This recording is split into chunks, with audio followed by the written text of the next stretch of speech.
All right, just give me one more minute. All right, Ms. Gonzalez. Okay, the Court of Appeals for the 8th District of Texas is now in session. Thank you. Good morning, gentlemen. Good morning, Your Honor. All right, we are going to be hearing oral argument this morning in Ray Walmart stores, which is an original proceeding. And Mr. Jefferson? Yes, Your Honor. You ready? I'm ready. All right. And Mr. Millicent, is that right? Millicent, Your Honor, close enough. No. I like to make sure I get it right. Thank you for that. I appreciate it. All right, gentlemen, you may proceed. Thank you, Your Honor, and may it please the court. This case presents threshold questions about the outer limits of discovery in the most unthinkable case, where a heavily armed individual, fueled by hate and with no forewarning, murdered and injured innocent victims. Patrick Wood Crucius drove 600 miles to achieve this evil scheme, randomly shooting patrons at the Cielo Vista Walmart, killing, injuring, and terrorizing a peaceful community. So the plaintiff sued Crucius, and justice should rain down heavily on him. But plaintiffs have also sued Walmart, attempting to impose a non-existent duty to protect them from the unforeseen criminal act of a third party. For this type of lawsuit, as the trial court itself acknowledged, a distinct rule applies, and it is this: except in rare circumstances, a business owner has no legal duty to protect individuals from third-party criminal acts that are not foreseeable. The rule yields only if the owner, quote, knows or has reason to know of an unreasonable and foreseeable risk of harm to the invitee. Now, I mentioned that the trial court was aware of this no liability rule. At the hearing, the court said this, and I'm quoting from a transcript: "We have all read the Timberwalk case. We know the factors.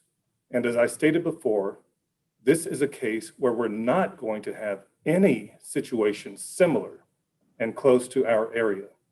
So we have to go a little bit further outside in this particular kind of a request."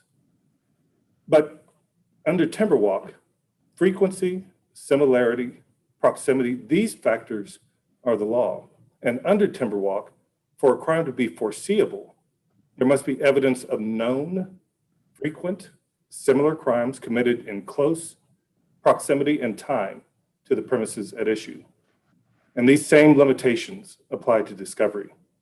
Requests for dissimilar, long ago, and far away information are improper because they could not possibly lead to admissible evidence. And courts regularly limit discovery when the requested information is remote in time or geography, or clearly dissimilar from the incident at issue. And in third-party crime cases, where the disconnect between the premise owner and the risk of harm is so attenuated, discovery is even further restricted. I would like to make 4 points. Your Honor, if you're speaking, you're on mute, I think, Judge.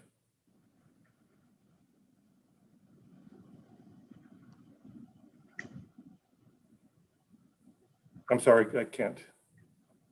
Right. I'm sorry, that was on me, so I'll give you a little extra time, Mr. Jefferson. But let me ask you, because you've mentioned it, in regards to the discovery request of the security budgets for El Paso and then San Antonio, what would you suggest is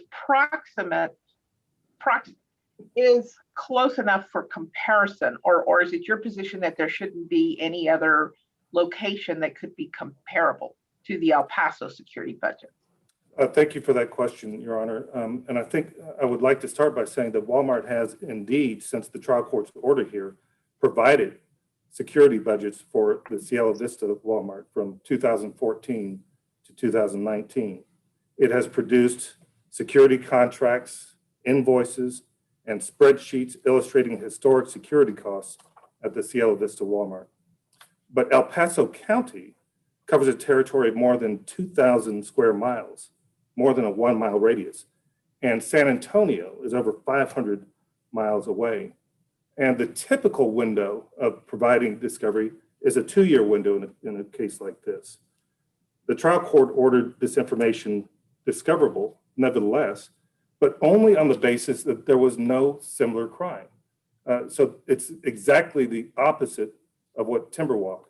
No similar, I'm sorry, I didn't hear you. No similar what? Crime? No Is that similar what you're- crime, no similar Okay. mass assault. Oh, I see what you're saying. Okay, so it's not so much it's the distance, but you're saying there's no similar crime. Okay, so your position would be that that the El Paso Cielo Vista store is only comparable to the other El Paso Walmart stores within El Paso County, and that's it. Well, in fact, most cases would hold that it is relevant only to the Cielo Vista El Paso Walmart and not to others within the county. There's a case, for example, it's called In Re HEB. It's out of the 14th Court of Appeals. That was just a slip and fall case, so not a crime, a third-party crime. But there, the plaintiff sought discovery of incidents not only at the store where the slip and fall occurred, but in all Houston area HEB stores. Okay, so but if one of the plaintiff's theories is there's some kind of disparate allocation in the budgets according to zip code, don't you think it would be relevant to look at San Antonio and see if there's a pattern there that maybe hypothetically, let's say El Paso showed some kind of allocation of security budgets according to zip code that didn't necessarily tether it to crime frequency in that particular zip code? Don't you think it would be relevant to look at other cities around the state of Texas? I think the answer to that is no. And Why? the reason is that the default rule in cases involving the criminal act of a third party is that there is no obligation to provide, to be liable for that criminal act. And therefore no duty even to provide security when there's not any similar, frequent, proximate example of crime in the area. Even if there's a bank in that particular location, I mean, banks regularly provide security. I mean, places where large amounts of cash are kept. I mean, banks normally do that. I mean, it's reasonably foreseeable if you have a bank in the middle of a retail establishment. So to me, Timberwalk is not exactly, it's guidance, certainly. But I don't know that I say it was precedent necessarily, but when you have a bank in a retail establishment, that banks routinely provide security. Yes, Your Honor. And in Timberwalk, the court addressed the question that you're posing. It looked at a hypothetical of ATMs, for example, and the court said— ATMs and banks are two different things. Well, they're talking about ATMs in banks. Uh-huh. And if there is an incident in Bank A, it doesn't require security in Bank Z unless there is a similar and frequent problem of crime in that area. And I think that's true here. The Timberwalk framework is, it requires a court to see if there is prior criminal conduct at the very location that would have put the business owner there on notice that in our case, somebody like Crucius would harm its patrons in a domestic terrorism event. And the answer for our case is it's not even close. There's no recent, no proximate, no similar, no published criminal activity anywhere in El Paso at a Walmart store at all. Yet the trial court ordered discovery nevertheless. Counselor, if I could interrupt you. Yes. I mean, I understand the Timberwalk case, but the case that seems more relevant to me is UDR, because there we had some sort of hearing where the trial court decided whether there was a duty or not, and everybody was laser focused on Timberwalk. And so by the time it gets to the Texas Supreme Court, the plaintiff had no evidence and no arguments on the unreasonableness of the risk. And so you make the statement, I think it's in footnote 1 of your reply brief, that unreasonableness of the risk doesn't provide any sort of hitch for discovery here. But I just don't see how that squares with what UDR would teach, that they've got to do some evidence. They've got to produce arguments and evidence on, what is the burden on Walmart, which seems like it would go straight to security budgets and the expense of whatever remedy it is that they're proposing. I thank you for asking that question and asking it that way. I'm very familiar with UDR because UDR actually adopted a concurrence that was written by Chief Justice named Jefferson in the Trammell Crow case. And the reason that I wrote that concurrence in Trammell Crow is because in my estimation, and it was not the courts, in my estimation in Trammell Crow, there was evidence that could possibly or potentially make the premise owner there, the quarry market in San Antonio, put them on notice of violent crime. And so I said, let's just assume that there is foreseeability. The next question has to do with reasonableness. Is it reasonable to have a premise owner guard against, in that case, it was it was almost an assassination, to guard against that sort of wild and unforeseeable, not unforeseeable, but wild and audacious criminal act.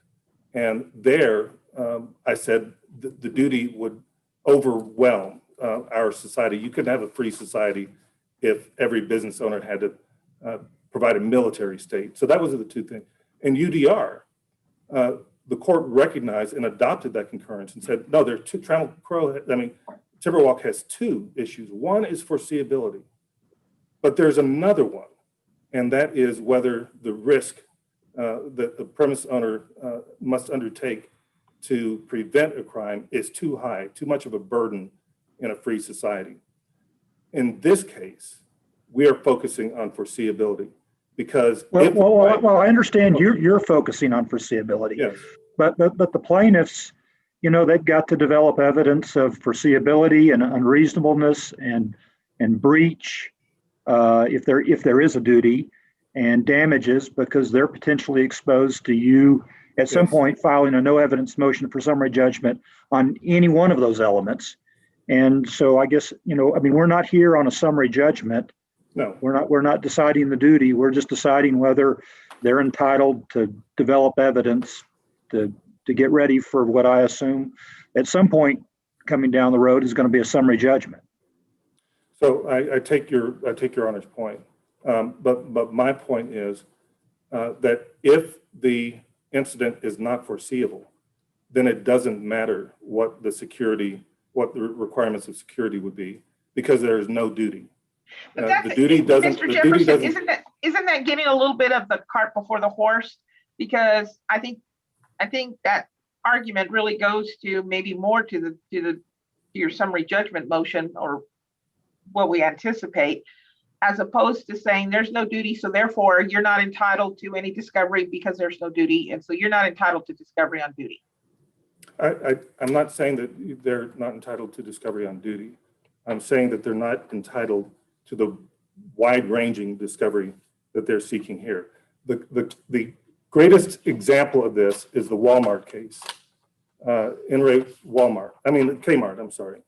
And that was a case in which the Supreme Court rejected discovery that had no apparent connection to the crime at issue. The plaintiff there was abducted at a Kmart in Lufkin. The plaintiff requested discovery regarding criminal activities and policies at other stores, including stores throughout Texas and nationwide. And the Supreme Court of Texas said, no, you can't have that kind of discovery. The discovery has to be related to the date and offense of any criminal conduct at the Kmart in question. That's what we're saying here. They're entitled to discovery of incidents at the Walmart in question, the Cielo Vista Walmart. If you apply Kmart to this case, which the court was unanimous in, they're not entitled to Abilene, which is what they're seeking, and San Antonio. and even other stores outside of the store in question.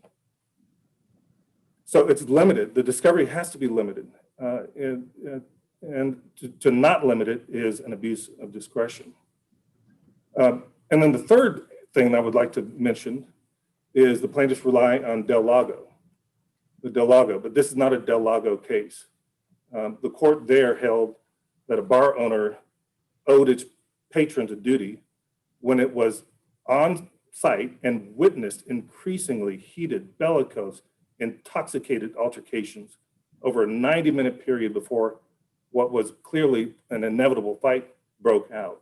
The court said that is a fact-specific circumstance, but there, if the premise owner knows that violence is about to occur and has knowledge of the immediate circumstances foretelling that violence, then there's a duty.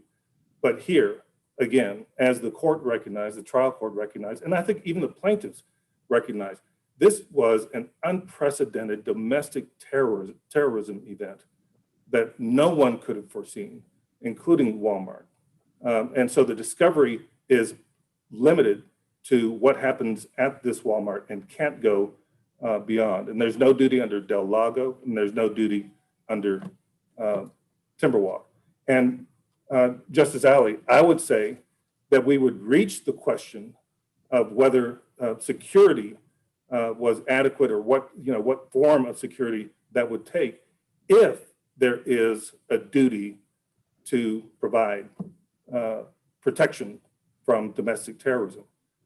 That duty doesn't exist. But let me go to that point, Your Honor. Even if we were to reach the UDR unreasonableness point, I think the evidence here, it would be as if you were requiring the Twin Towers to guard against airplane attacks on 9/11. This is not something, this is a societal problem. This is not a premises owner problem. So even if we reached to that extent, if we're arguing that in this mandamus, and we're not, we think discovery would be limited, that the discovery that they're requesting here is way too broad. Let me ask you another question, Counselor. I want to zero in on the Amarillo store file. There's not, I didn't see a description really of what that file is in the record. And so it's kind of left to my imagination. And I guess I'm envisioning some folder up in Amarillo that has a couple hundred pages of incident reports and witness statements and the like. And so I kind of return to our mandamus standard under Walker versus Packer, that when we're talking about unduly burdensome, that is irrelevant material, the court there kind of said that it has to be kind of clearly for harassment, or that the burden far exceeds any sort of relevance. And so I guess my question is, if we're talking just about production of like one discrete file, like the Amarillo file, or maybe one discrete document like the budget report for El Paso or San Antonio, how does that really meet the mandamus standard of no adequate remedy on appeal? Because it's not like the cases out of Judge Sanderson's court, like the Kmart case you mentioned, where you're talking about asking somebody to produce all files for all stores, involving activities for 30 or 40 or 50 years. If you're understanding what I'm asking here. Yes, I do understand. I believe that, Your Honor, it is like the Kmart case, because there they were requesting, the incident was in Lufkin, and they were requesting the evidence from, I think there was Abilene or Amarillo, I can't remember which one it is. And so it is very much like our case. The case that you're asking about was involving an Amarillo Walmart. And it was 3 years. The incident there was 3 years before the shooting that occurred here. It was 400 miles away from Cielo Vista. It was one isolated event. It had not occurred before, not frequent. It was a case of a hostage situation in which the hostage taker, it was a disgruntled Walmart associate, didn't shoot anyone. And the mere fact that it was a Walmart store under Kmart doesn't make it discoverable. And the trial court here acknowledged that, there's nothing in this area or this Cielo Vista that was previously known by Walmart. And so I think these sync up directly. I think Kmart is controlling, and Kmart existed even when you had the general mandamus standard, as you point out, is that you have to show no adequate appellate remedy. That's generally true. But in Kmart, the court said that's not the standard that's going to govern here. If the crime at the other store is so dissimilar, you're not entitled to it, even if it would be easy to provide. And mandamus issued in that case. And we're asking this court to apply Kmart to the circumstances of this case. And we're asking this court to apply Timberwalk and all of the cases that follow to the circumstances in this case, to limit discovery, not to cut it completely off, but evidence regarding dissimilar, far away places has no place in this proceeding. And mandamus is issued in this very context. I mentioned previously the HEB case. It's an example, like Walmart, of when you don't get discovery from other premises just because they bear the same name as the premise that was sued upon. So, Mr. Jefferson, is there a reasonableness standard applied in how we compare and look at the crimes that might be similar or might not be similar, or do they have to be strictly exactly similar? They have to be very, very similar. So, for example, in the Trammell Crow case, that was a shooting, right? On that same premises, there were other shootings. There was other violence in the years preceding the case in which the plaintiff sued. I thought that they were similar enough to want to look at unreasonableness, but the court said no. These are dissimilar crimes, and so that's the standard, and it's got to be very close. And if it's extraordinarily unlike what occurred, then it is dissimilar and it is out of bounds. Yes. So then comparing what happened in Amarillo versus what happened here at the Cielo Vista store,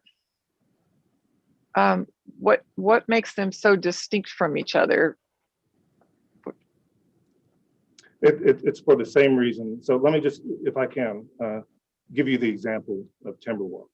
In Timberwalk, the crimes that preceded this rape included tire slashing, car burglary, car theft, a sexual assault, 6 other assault type crimes. And the Supreme Court said that doesn't make what occurred there foreseeable. In Trammell Crow, there were robberies and shootings and brandishing of weapons. That didn't make the shooting that occurred on the premise at the Quarry Market similar. So it has to be, there's got to be a very tight fit.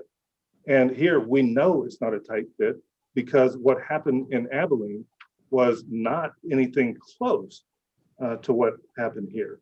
There was no mass shooting in Abilene. It was a hostage-taking situation, and no one was shot. And it was by a former employee. Here, there's some random person who's driving 600 miles intent on inflicting terror on El Paso and on Walmart. That is completely different. And under the standards in Timberwalk and in the Quarry Market, nowhere close. And I think the court can look to, if you want to, think about this, in terms of the court's own precedent. There's Gibbs versus Shuttle King. That was a case that this court decided in 2005. And that was a case where the bus driver was shot by hijackers. And this court, applying Timberwalk, held that the bus company had no legal duty to protect against that criminal act. I think, and the court mentioned that it was the hijacker who did committed the crime. And there's no example of any similar incident. I think that has to be the standard. Right. Let me ask you on the bonus incentives. I understand that the court granted information. They narrowed it somewhat to the managers regarding bonus and bonuses may be tied to revenue, loss prevention, et cetera, with the exception of protective orders or conflicts. No, excuse me, confidentiality. I can't read my own writing. Confidentiality agreements. Can you illuminate that issue of the protective orders or confidentiality in any way?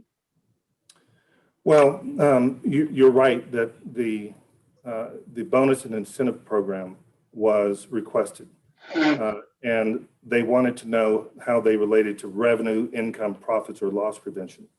The trial court limited the scope of that request to managers of Cielo Vista and employees who had authority over that store's security.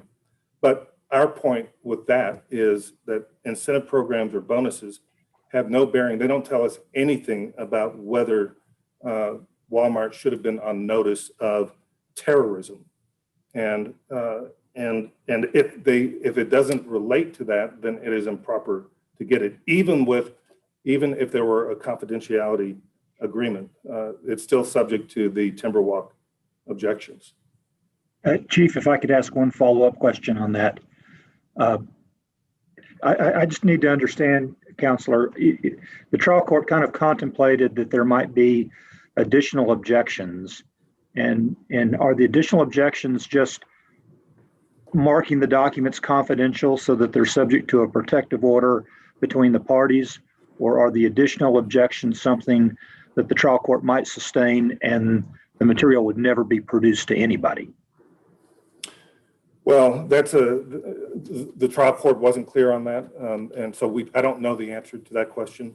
Our only objections really were that they're not allowable at all under this set of facts. And so our additional objections would be, even if they're subject to confidentiality, even if the court maintained them in camera, it is improper and an abuse of discretion for the court to require Walmart to produce them because it bears no relationship to the terrorism that occurred at this Walmart. Thank you, counsel. Thank you. I might point to one other argument that they make. The plaintiffs argue that the discovery that they're seeking here is sufficient or necessary to look at other elements of their claim like breach or causation or gross negligence. But if that were the case, Timberwalk would be toothless because it would allow trial and discovery of subparts of a non-existent duty.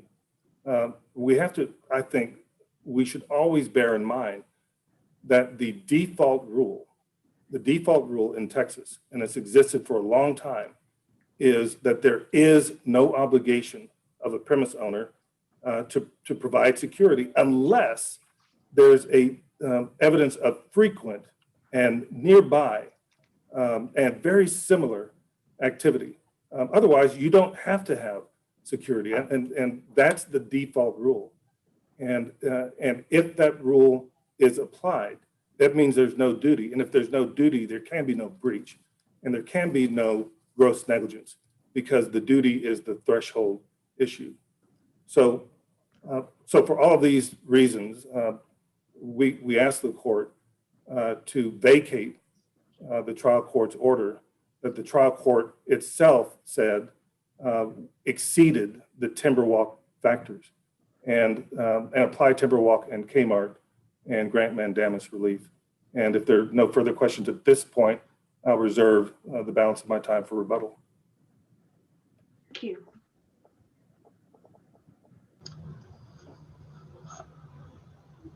Thank you, Your Honors. May it please the court. Again, my name is Adam Milicincic from the Ammons firm, and I'm presenting today on behalf of all the real parties in interest. To begin with a brief overview, there are 3 points that I plan to address in this order, of course, subject to the court's questioning. The first is that Walmart has claimed that if a piece of evidence is not relevant to the issue of foreseeability, then that evidence cannot be discovered at all, even if it's relevant to other claims or other elements of the same claim. That's really the fundamental shortcoming with Walmart's position. And after that misconception is set aside, we believe that should be dispositive of this entire mandamus proceeding and all the discovery items that are included within it. Second, and I would submit less importantly, is that even if it were the test that every piece of evidence had to be judged solely through this lens of foreseeability, Walmart has asserted an unduly narrow view of what foreseeability means in a case like this. And then finally, after having addressed those 2 fundamental threshold issues, then I'll turn to the line item requests briefly. And so beginning with this first point and going back to the very beginning and the fundamental rule that should apply here is Rule 192.3. We are entitled as the plaintiff or as any party to obtain discovery on any matter that is not privileged and that is relevant to the subject matter of this case. And that's really what Walmart's position is in conflict with, because rather than enabling us to conduct discovery on the subject matter of the entire case, they have chosen to attempt to confine discovery to this one sub element of foreseeability, because that's the element that they have chosen to make the centerpiece of their defense, as they're entitled to do. However, this is a negligence and a gross negligence case. And so in addition to foreseeability, which as has been discussed earlier, itself includes this reasonableness component as it goes to duty, we are also going to be called on at some point in the case to provide evidence of breach. In other words, if the trial court determines that there is a duty here to provide security in response to potential violent crimes, what does a reasonable security presence look like when there's a reason to provide one? How do reasonable store owners, including Walmart itself, respond when in fact there's a reason for security to be there? Of course, causation is another element. What would be effective in preventing violent crime? What has worked in other stores where there's a security presence that's there? We also have the gross negligence claim, which would require us to show the subjective knowledge that Walmart had, not only about these kind of events, but about the means that exist for preventing these sorts of events. And so Walmart has not been able to point to a single precedent, and we haven't found one either, that holds that the only issue within the scope of discovery in a premises case is foreseeability. That precedent simply doesn't exist.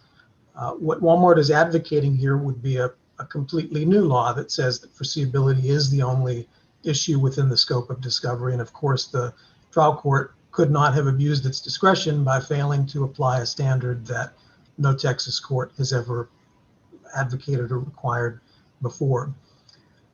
And so that's, once we are outside of this framework that foreseeability is the only issue that matters, then all of these line item requests that are at issue here become much easier to discuss and much more evident what it is we're trying to show with those. Moving on to the second issue, there's been an argument made that foreseeability is exclusively to be defined in terms of what the Timberwalk case requires. That's not the case. Within Timberwalk itself and in a number of subsequent opinions, the Supreme Court has repeatedly said that the Timberwalk factors are not to be construed as exclusive. And it's important to remember what Timberwalk involved. It was an apartment complex, and the argument that the plaintiffs were making there is that the potential for violent crime was foreseeable essentially because it was a bad neighborhood. It was a high crime area. That's not really the same argument that's being made here. The primary argument that's evident from our petition in this case is that it's the very character of Walmart itself and the way that it does business in terms of the size of its stores, the lack of security presence over decades, that is the problem here, and that makes violent crime foreseeable. It's the issue of a crime magnet that is attracting people not to a specific neighborhood just because it's where lots of crimes happen, but to target out Walmart stores in particular.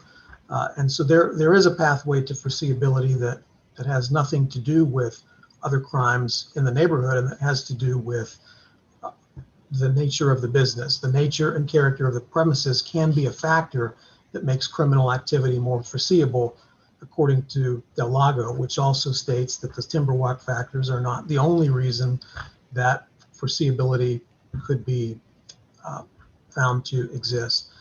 As we've noted in the briefing, a justice of another state Supreme Court has recognized decades ago that there is this violent crime magnet that Walmart has established with its means of doing business. And in many cities, including El Paso, Walmart stores are among the largest, if not the largest places in which the public would be gathering, in which you would be likely to find the largest crowd of people, perhaps outside of a sporting event, at any one time. And so we understand that Walmart disagrees with the characterization of the business and wants to dispute that, which is fine. But both sides are entitled to build a record and conduct discovery on the nature of the business in order to try to build a claim under Del Lago, so that at the appropriate time, under the appropriate procedure, which would be summary judgment or JNOV, that issue can be decided based on the evidence and a full record, as opposed to everyone's say-so and speculation at this very early stage of the case. And it is true that Del Lago was applied in a case that involved a bar and alcohol, but to set it aside on that basis would be somewhat like saying that Timberwalk is completely irrelevant because that's an apartment building and Walmart's a retailer. They're both somewhat applicable, although they don't confine the scope of discovery. And it's important to note that Del Lago is not a new rule. It's not something that the Supreme Court said for the first time in that case. In Del Lago, the Supreme Court quoted from Justice Specter's dissent in the Timberwalk case, where she was writing about the Prosser and Dean Keaton's torts treatise that's been around for decades and decades, that recognizes exactly what we've said and what the Del Lago majority held, which is that if the place, the character of the business is such that the landowner has created, quote, and a special temptation and opportunity for criminal misconduct, then that's another pathway to foreseeability, aside from focusing on whether or not that neighborhood has a reputation for crime or not. And we would submit that. Mr. Yes, Malentz, I guess I have two questions. The first one is very, very narrow. Just on the request that asked about corporate minutes, is that something that's narrowed to the Cielo Vista store itself, or is that corporate minutes of the headquarters in Arkansas? So the way it's written, Your Honor, is that it applies only to corporate minutes that actually discuss the Cielo Vista store. And so if they have corporate minutes, board minutes that expressly discuss that store, which seems unlikely, then that would be within the scope of it. But it is limited to only those board minutes that talk about security at the Cielo Vista store. And so we have not, well, we may have requested, but the court did not order them to produce anything in terms of minutes that would go beyond express references to Cielo Vista.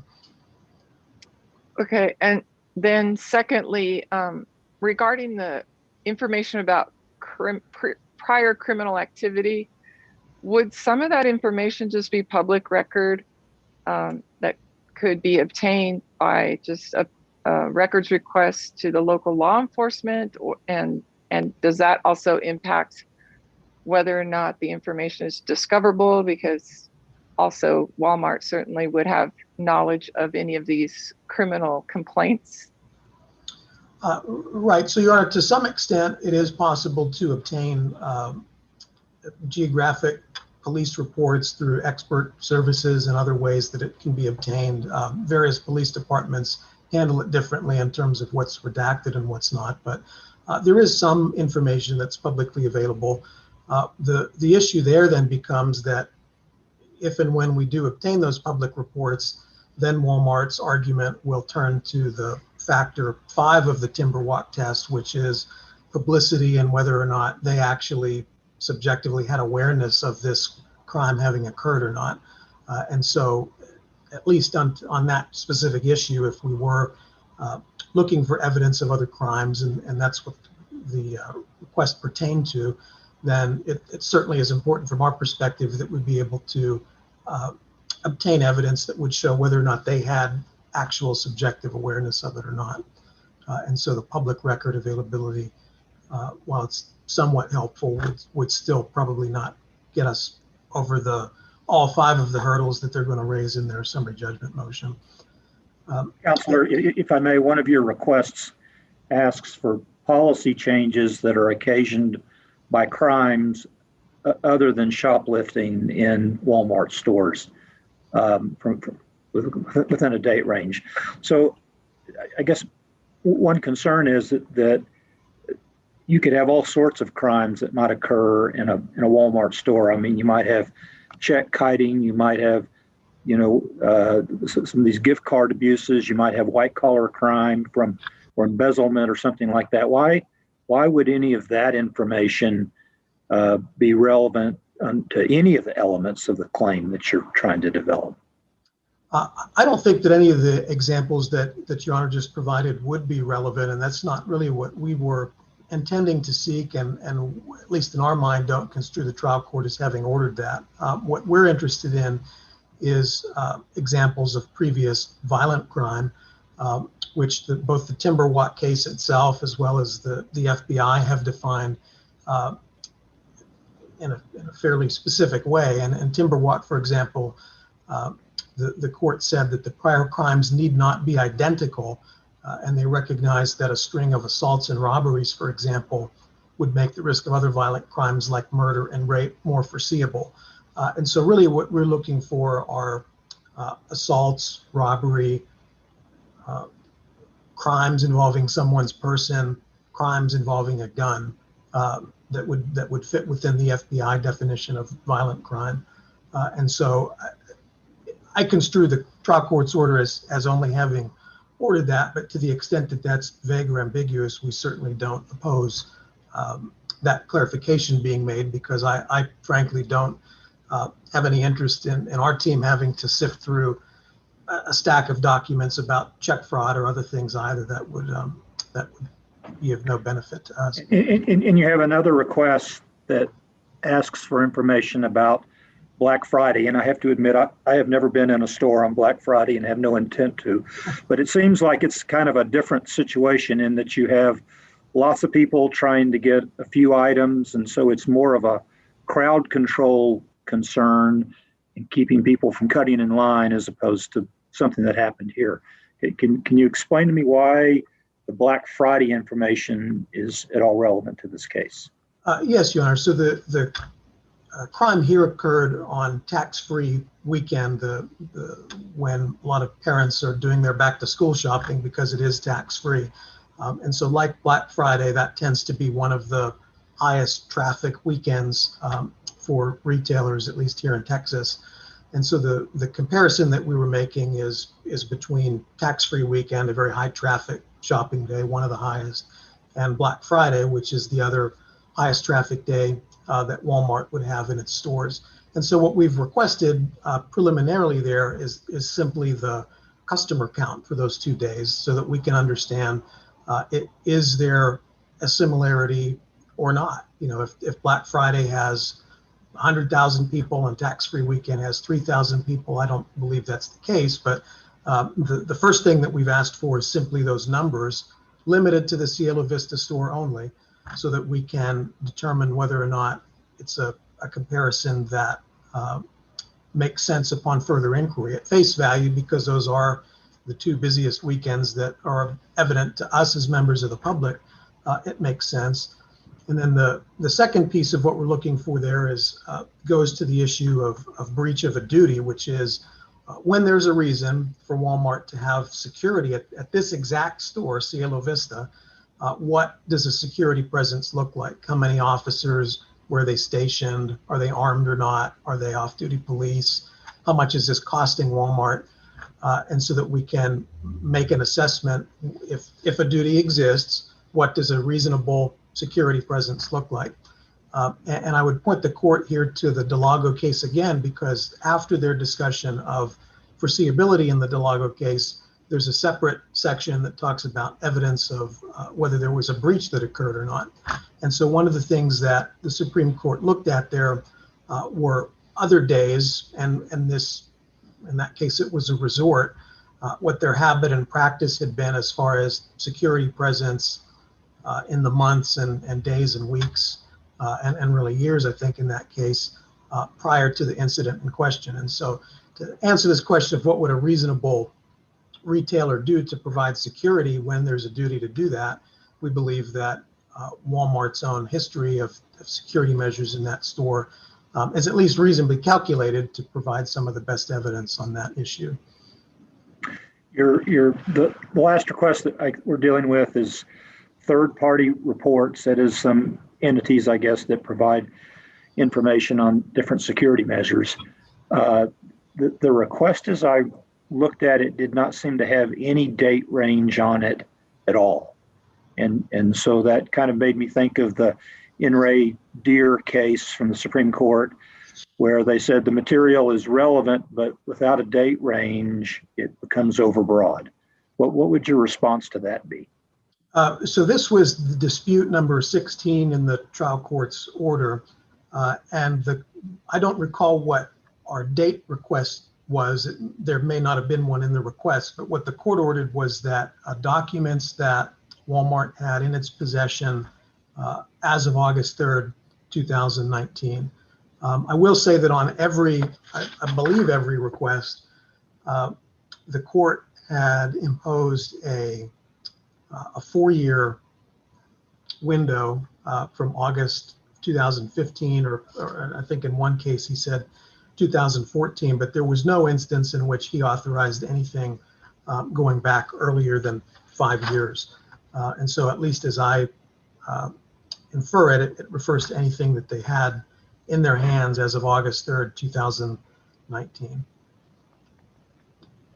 And the reason that we're seeking that there is because these are third-party policies that exist and that can be obtained or at least purchased in some instances from the third parties that produce them, is simply to show on these claim elements that require subjective knowledge which Walmart managers had access to and actual possession of these third-party policies, knew that they existed. That's the only reason those are being sought from Walmart. And then if I can ask you the same question I asked your opposing counsel on the bonus issue, is the objections that had been reserved something that would only take the document and place it under a protective order such that it would be produced but subject to the order? Or is there still an ability for Walmart to raise objections that would preclude production of the document at all? That is, it's trade a secret or something that they would just say, we're not producing this. Right. So my recollection of the hearing transcript on that is that the Walmart's trial counsel had raised a concern that this compensation information is so sensitive and so highly protected that they had concerns about producing that at all, given the confidentiality of it. And in the papers and evidence that had been filed with the trial court as of that time, they hadn't put in any affidavits or other similar things to substantiate, which I guess almost a quasi-trade secret kind of an argument, that these are so confidential that they ought not be discovered at all. And so what the trial court said was, I'm going to give you the opportunity to present me with that evidence later, if in fact these are so confidential that they ought not to be disclosed, then I'm reserving that and we'll consider it another day. Thank you. And in conclusion, unless the court has any further questions, we have heard Walmart argue and seen Walmart argue in the papers that we have not attempted to check off all 5 of the timber walk factors as to every category of evidence that's sought. And that's true because no court has ever required that as a predicate to discoverability. And it's important to note that if the test for discoverability is that a document can only be discovered if within the 4 corners of that piece of evidence, there's proof to independently check off each 5 timber walk factor, then we cannot, future plaintiff, and I don't think probably any piece of evidence that I can conceive of in a premises case would ever satisfy that if that's to become the new test for discoverability. Whether the violent crime was foreseeable here, whether Delago applies or not, are issues that are important in this case and that will need to be decided in due time in the context of a proper motion.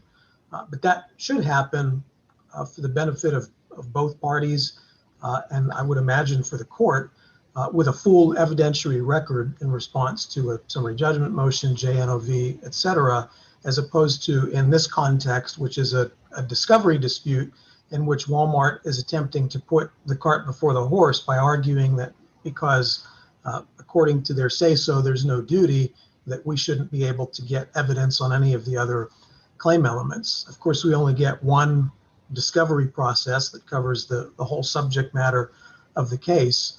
And so we've got to obtain evidence on all of the elements at this time or have an issue down the road.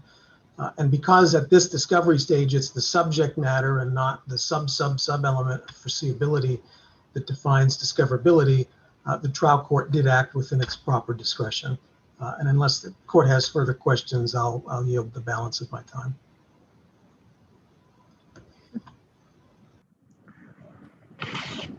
Thank you. Thank you.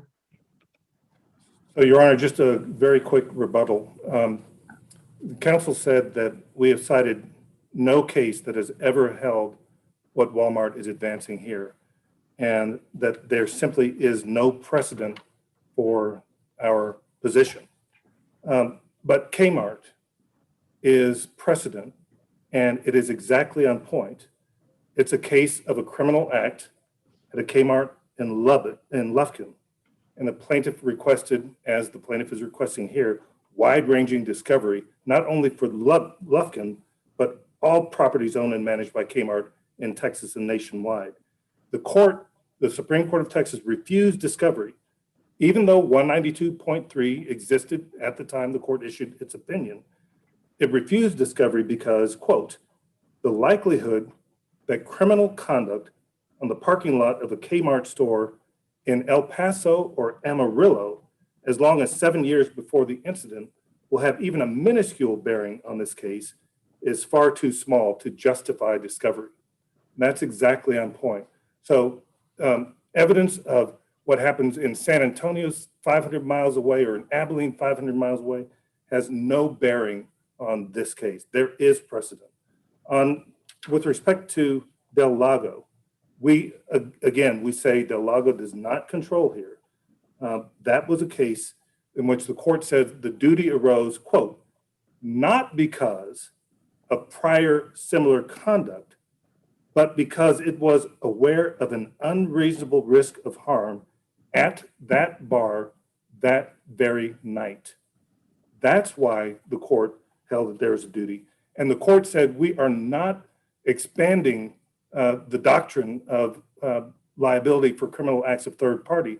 The court was very careful to say this is a narrow and fact-specific holding. And in Del Lago, the court referred to the nature and character of the business or mode of doing business that related to criminal danger that is inherent in the location and type of business at issue. There it was a bar. And none of the discovery sought was about faraway dissimilar incidents suggest that Walmart's day-to-day business make a terrorist event foreseeable. So Del Lago is not an appropriate case for the propositions that we're arguing here. And this court recognized that in Gibbs versus Shuttle King. And there the El Paso court, held that the nature of the business was not relevant under the Timberwalk factors. It's a separate question, separate issue.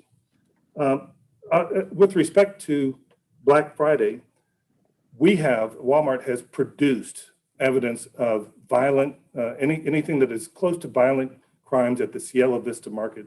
And there were only 4 that were identified, none of which occurred on Black Friday, and all of which were completely dissimilar from what occurred here. And so the overarching argument is Timberwalk says that there is in Texas no common law obligation of a premise owner to provide security when there is no evidence of frequent violence that is on the premise or very close, that is similar in nature to the crime that occurred and on which the plaintiff sued. There's no obligation whatsoever to owe a duty to the patrons in that circumstance. All that Walmart is saying is that is the body of law that the Supreme Court has handed down, and it has been consistent for a couple of decades now. And that body of law impacts discovery. We're not saying no discovery, we're saying you cannot get discovery on these dissimilar incidents from years ago and that have no bearing on any kind of frequency here. This case, it was tragic what occurred here, tragic. It is a symptom of our society that is problematic, but the answer is not to force every business to shut down commerce, in effect, to search everybody that comes on the premise when there is no evidence that that is a foreseeable occurrence, that somebody like Crucius would drive from miles away and mow down innocent people. That's what we're focused on here. That's what Timberwalk talked about. And for that reason, we think that the trial court's orders were wildly overbroad, and the court ought to issue mandamus to enforce Supreme Court precedent in this state.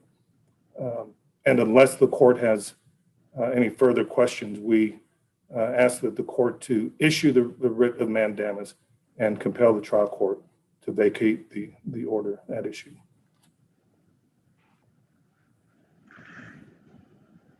None.